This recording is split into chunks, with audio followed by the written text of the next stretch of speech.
Hello అండి, అందరికీ నమస్తే. Welcome to food pot. ఈరోజు బీరకాయ తొక్కు టమాటా పచ్చడి ఎలా చేయాలో చూద్దాము. ముందుగా స్టవ్ ఆన్ చేసుకుని ప్యాన్ పెట్టుకుని ఆయిల్ వేసుకుని అందులో పచ్చిమిర్చి వేసుకుని వేయించుకోవాలి. ఇవి వేగిన తర్వాత ఇందులో బీరకాయ తొక్కు కూడా వేసి కొంచెం చింతపండు వేసుకుని కలుపుకొని మూత పెట్టుకుని ఒక 5 నిమిషాలు ఉడికించుకోవాలి. 5 నిమిషాల తర్వాత మూత తీసి ఒకసారి కలుపుకొని ఇందులో ముందుగానే కట్ చేసి పెట్టుకున్న టమాటా ముక్కలను కూడా వేసుకుని బాగా కలుపుకొని మూత పెట్టుకొని ఇంకొక 5 నిమిషాలు ఉడికించుకోవాలి.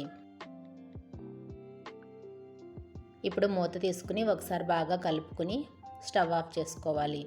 దీన్ని కొంచెం సేపు చల్లారనివ్వాలి. చల్లారిన తర్వాత మిక్సీ జార్ తీసుకుని అందులోకి ఈ బీరకాయ తొక్కు టమాటా వేసి ఒక 5-6 వెల్లుల్లి రెబ్బలు, టేస్ట్కి సరిపడా సాల్ట్, కొంచెం జీలకర్ర వేసుకొని మిక్సీ పట్టుకోవాలి. ఇప్పుడు ఈ పచ్చడిలో తాలింపు వేసుకుని కలుపుకోవాలి. ఇంతేనండి. ఇలా చాలా ఈజీగా బీరకాయ తొక్కు టమాటా పచ్చడి చేయొచ్చు. మీరు కూడా ఒకసారి ఇలా ట్రై చేయండి.